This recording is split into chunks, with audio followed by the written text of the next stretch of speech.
Hola, recuerdo cuando yo era pequeño en un grupo católico bien conocido que nos relataron una historia asombrosa. Era la historia de un hereje que deseaba demostrar que la hostia consagrada no era el cuerpo de Cristo y para ello decidió robar una hostia. Fingió que comulgaba, en vez de tragarla salió corriendo de la iglesia y la guardó en una caja para llevarla a su casa y allí proceder a ponerla en una mesa y apuñalarla. La hostia, nos contaban, echó a volar mientras sangraba profusamente, demostrando, por supuesto, que sí era el cuerpo viviente del Hijo de Dios, y al mismo tiempo señalándole a la colectividad, a los vecinos del hereje, creo que era un judío, las atrocidades que había cometido para que se tomaran las medidas correspondientes, que en aquellos años eran fundamentalmente quemarlo a la brevedad en la estaca. Evidentemente, pese a mi edad, no me sonaba creíble esto. Yo, quizás por haberme comido ya varias hostias y varios filetes, conocía la diferencia de sabor, al menos, entre el pan y la carne.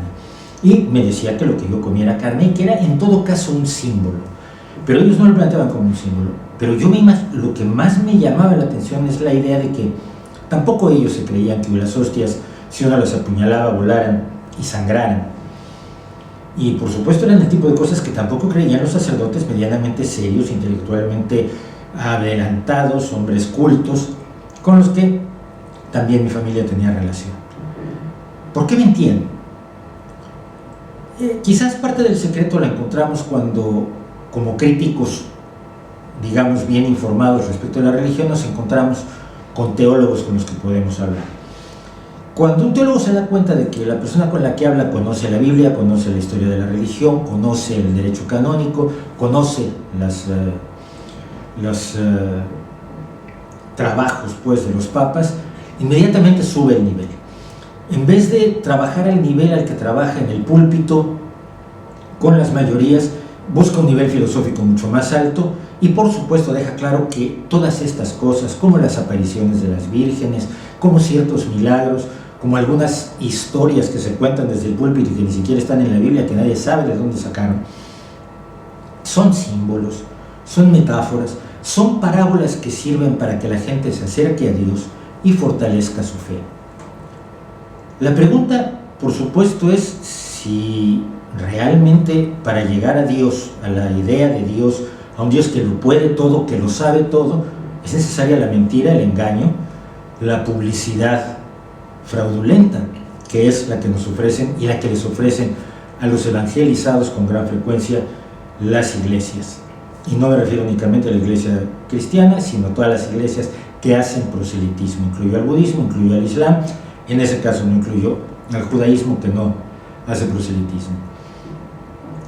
¿Cómo se concilia el hecho de que creen una cosa y dicen otra totalmente distinta? Esto probablemente tiene que ver con un concepto que desarrolló Leon Festinger, psicólogo experimental a mediados del siglo pasado, que es el de la disonancia cognitiva. La disonancia cognitiva es la inquietud, la incomodidad que sentimos nosotros cuando creemos dos cosas distintas, o decimos una cosa y actuamos de otra forma, o mantenemos dos creencias contradictorias entre sí. Y la solución que se le da generalmente a la disonancia cognitiva es buscar racionalizarlo, justificarlo o favorecer una de las creencias por encima de la otra, dándole más importancia sin negar la otra. Ejemplos: tenemos al Dalai Lama, que se presenta como un hombre de paz cuando ha promovido, encabezado y defendido una guerrilla en contra de la ocupación china, lo cual probablemente pueda ser muy legítimo, oponerse a la ocupación de tu país por otro, pero que ya no te permite llamarte hombre de paz. O que es un hombre que ha apoyado enormemente los programas de armamento nuclear de la India. O que es un hombre que, creyendo en la pobreza y demás, tiene enchufada la mitad de su familia nepotísticamente en el Congreso tibetano en el exilio, cobrando pues del beneficio que el mundo le da al Dalai Lama como supuesto representante jamás electo del pueblo tibetano. Creer que no matarás pero que debes defender la pena de muerte, es algo que vemos continuamente en los sectores religiosos, en los sectores católicos, cristianos en general. En Estados Unidos, los máximos defensores de la pena de muerte suelen ser integristas cristianos.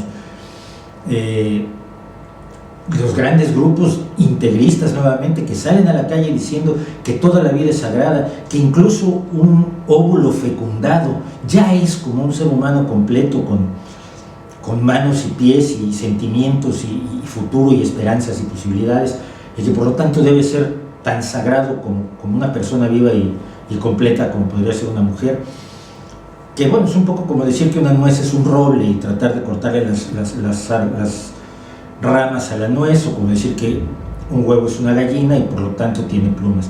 Pero bueno, es lo que dicen, son sus creencias, creen y quieren imponer su creencia de que toda vida es sagrada, excepto cuando defienden la tortura, excepto cuando defienden el asesinato, excepto cuando en casos como el propio obispo de Cartagena durante la Guerra Civil Española, don Miguel de los Santos Díaz y Gómara, dijo: benditos sean los cañones si en las brechas que abren florece el Evangelio. Es decir, era más importante el Evangelio que las personas que pudieran morir cuando los cañones abren brechas. Tenemos el caso de Christian von Bernigt en Argentina, un sacerdote que iba a confesar a las pobres víctimas de la dictadura argentina, y que en realidad lo que hacía era sacarles información para que la utilizaran los torturadores, que asistía a las torturas, que perdonaba a los torturadores. Finalmente ha sido condenado por su participación nada más y nada menos que en 7 asesinatos, 42 secuestros y 32 casos de tortura. Y ese sacerdote supuestamente creía al mismo tiempo que no matarás, que el príncipe de la paz es Cristo y que toda vida es sagrada. La alianza con el fascismo, la alianza con el nazismo, la alianza con otras dictaduras, pone en tela de juicio a todas las religiones. Cualquier persona normal, que en ocasiones es flexible con la verdad, pero que en general trata de ser honesta en las cosas importantes de la vida, tiene la responsabilidad moral de denunciar las mentiras de las religiones. Denunciar esas mentiras porque llevan a la gente a un planteamiento falso del universo y a ser fácilmente manipulados. La Biblia, sin ser un libro sagrado, es un libro que reúne la sabiduría de un pueblo de pastores de cabras, sobre todo el Antiguo Testamento, pueblo de pastores de cabras de hace 3000 años. Y un elemento de sabiduría muy importante que tiene es: la verdad os hará libres, y su contraparte es: la mentira os hará esclavos. Los ministros de religiones que nos mienten están buscando esclavizarnos, sin duda alguna.